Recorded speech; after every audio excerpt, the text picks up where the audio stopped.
Can you take me through what happened with Hamdan Ballal and yourself and the settlers? Because you're currently in Masafer Yatta. So last night, just as literally everyone in the region sat down for iftar, the meal to break the Ramadan fast, we get a call from some folks in the village that there's an attack happening at a house next to the school. They sound upset, very scared. So we see armies. So myself and two get out of the car, and we're immediately kind of ambushed by mass settlers. One of the people I'm with is punched in the face, punched in the neck. Another person I'm with is pushed with a stick. They start throwing rocks at us. We run back to the car.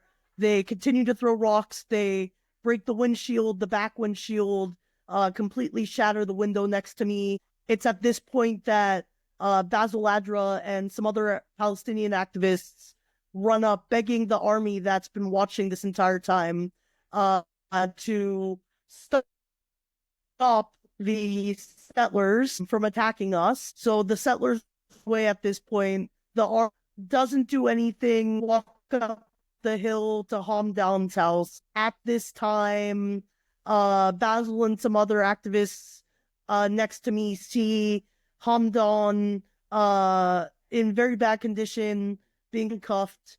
Eventually, we're able to go up to the house. We're talking to the police. We're talking to them on the phone.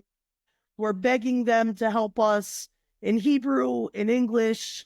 They refuse to engage with us at all, except to start hassling us for our passports and the ownership of the car. Eventually, they all leave.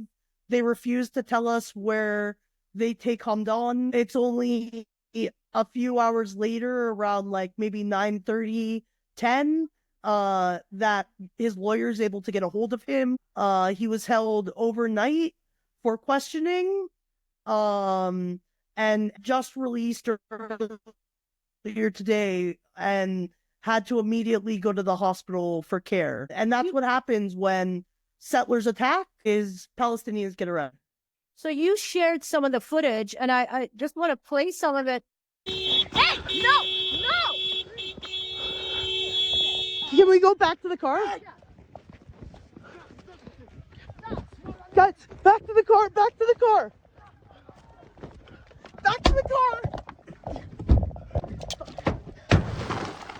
Oi.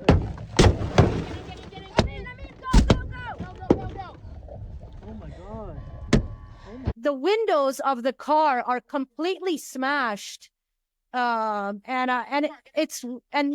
things being thrown at the car. It's obvious. What do you do at this point? I mean, you're there doing protective presence. What is it that drives you to go to Masafer Yatta and do this from Canada? What brings me back is the people, meeting the people there, the children, the elders, the activists, the mothers, all of them, seeing the way that they continue to resist, not writing articles, sharing their story, but also through these everyday acts of resistance, continuing to be on their land, families' lives, and, the joy that they find on their land with their families, with their communities. It's so beautiful. The hospitality that they give me, a Jewish person whose taxes entity is being used to kill their cousins. They welcome me into their homes and feed me, even though they have almost nothing, right? And, I think that's what's so powerful about the movie is when you see what's happening, when you understand what it's like for the people there. Of course, anything you can do to help the situation, you would do, right? And for me, as someone with the privilege and ability to move within the country, this is the only place I can really see myself being, I'm wondering what sort of sense of action you're getting there? Because you've been there now, I think you said about a month and a half. What is it that people don't quite understand about what is happening to this community? The attack that folks saw last night, the one with, 15, 20 mass settlers, things like that happen in the one village of Susia at this rate about once a week. Well, But as terrifying as that is, there's also these instances, occupation and settler violence, and that happens multiple times a day. So, for example, yesterday morning, I went out with some villager to shepherd, and two settlers from the nearby settled sheep started yelling at the people that he is the descendant of Abraham, Isaac, and Jacob, and this is his land. And so they had to bring their sheep back in. They couldn't graze for the day. That's how they make a living, right? And so if settlers are able to do that to the same family every day, then those families are forced to leave because they can't feed their sheep. They can't make a living. They have to go move in with their cousins in Yatta to live in these cramped apartments in places that they've never known, right? And it's the ongoing nature of this, the fact that this happens all the time. It leaves people on edge. It leaves people with this sense of fear that can never go away. And even in our deepest moments of joy, giggling, soccer games with the kids, they'll just instantly start talking about the settlers by name, right? Because they know that at any moment, things could completely shift and a rifle could be standing in their face.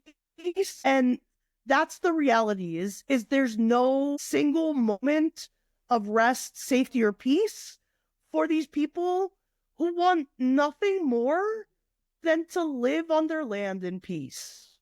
what can you tell us about these settlers? What sort of interactions have you had about them? Because, we hear about settlers, capital S, but who are these youth? Most of them are youth, it looks like. Yes, a lot of them are youth. They're considered, hilltop youth or sort of at-risk youth from Israel. Oftentimes they're picked up from sort of bad family situations, the social service system, and taken by the very radicalized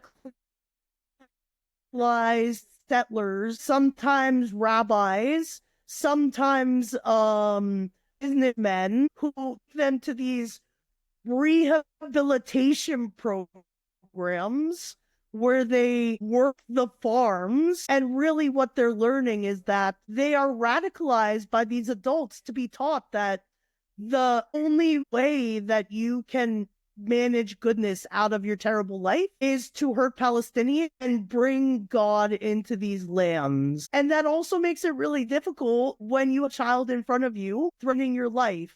Because, I don't want this. But they are being forced on the front lines, right? So it's a really manipulative, disgusting system. And it's a system that the Israeli state pays for, the JNF pays for, and they know it's happening, right? Mm-hmm.